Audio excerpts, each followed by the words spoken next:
The Wheel of Time Season 3 seems to be heading in the right direction for two of the fantasy series' main characters, but there's another that I'm still concerned about.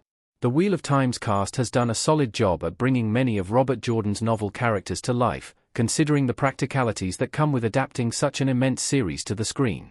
We've seen engaging interpretations of Moiraine, Elaine, and many more, but The Wheel of Time show's differences from the books have disappointingly meant deviations with others. The Wheel of Time Season 2's ending saw a major battle at Tomon Head, where Matt Cawthon blew the Horn of Valir to summon the Heroes of the Horn. This is a major moment from The Great Hunt, continuing the show's format of adapting each book one for one. However, The Wheel of Time Season 3 story is set to adapt The Shadow Rising first, with Rand al'Thor visiting the Ale Waste before going to Tear to retrieve the Sword Calendar. It will be interesting to see how rearranging these events will alter the narrative. The Wheel of Time Season 3 looks like it's finally giving Rand the attention he deserves.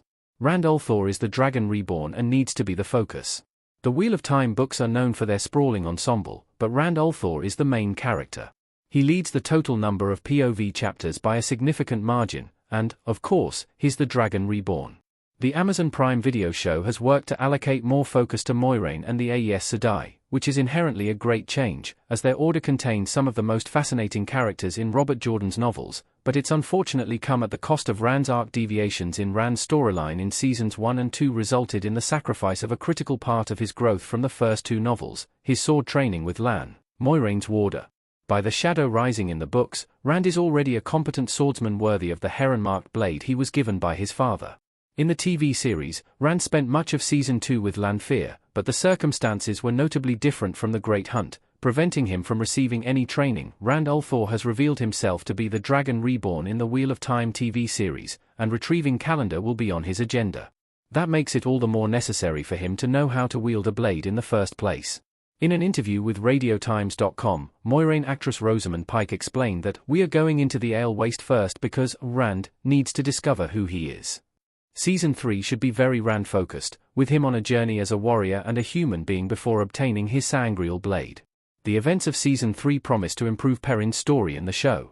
Perrin's return to the Two Rivers is epic in the books. Bane, Perrin, Chid, and Aviendha walk through Farm in the Wheel of Time.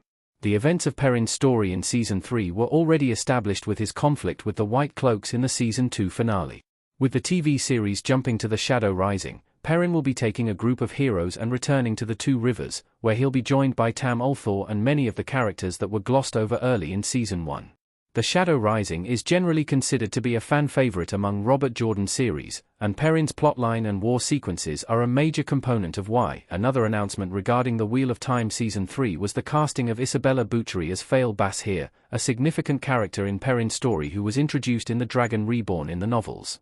Given that Perrin had a wife in the TV series who died during the original attack on the Two Rivers, it will be curious to see how Perrin's emotional arc differs from The Shadow Rising.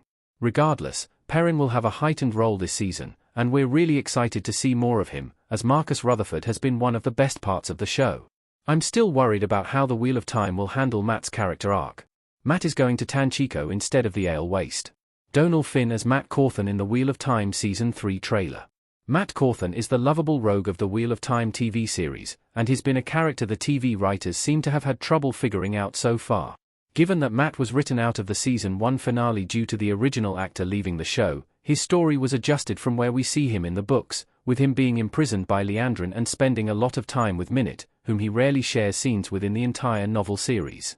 In The Great Hunt, Matt remains with his friends and still struggles with the conflict created by the dagger from Shodar Logoth.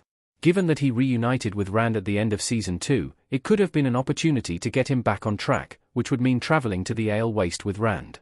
Instead, he's going to be joining Nynaeve and company on their trip to Tanchico, possibly replacing the role Duelin Sandar plays in this narrative in the books, as Sandar has yet to be cast. Why The Wheel of Time Season 3 needs to get all three main characters back on track. The Ta'veren need to be featured prominently in the Wheel of Time. Rand, Matt and Perrin reunited in the Wheel of Time Season 3. Rand, Perrin, and Matt are the three most prominent characters in the Wheel of Time books, essentially making them the main characters. Yet, Prime Video's adaptation has primarily sidelined them and made prevalent changes to their stories. For this series to work, the big three need to be moving in the right direction, and Season 3 needs to get them back on track. They can share the stage with Moiraine and the Aes Sedai, but they can't be relegated to supporting roles. The three Two Rivers boys are Ta'veren, meaning that the titular power that weaves the pattern is guiding them toward a critical role in the story's events.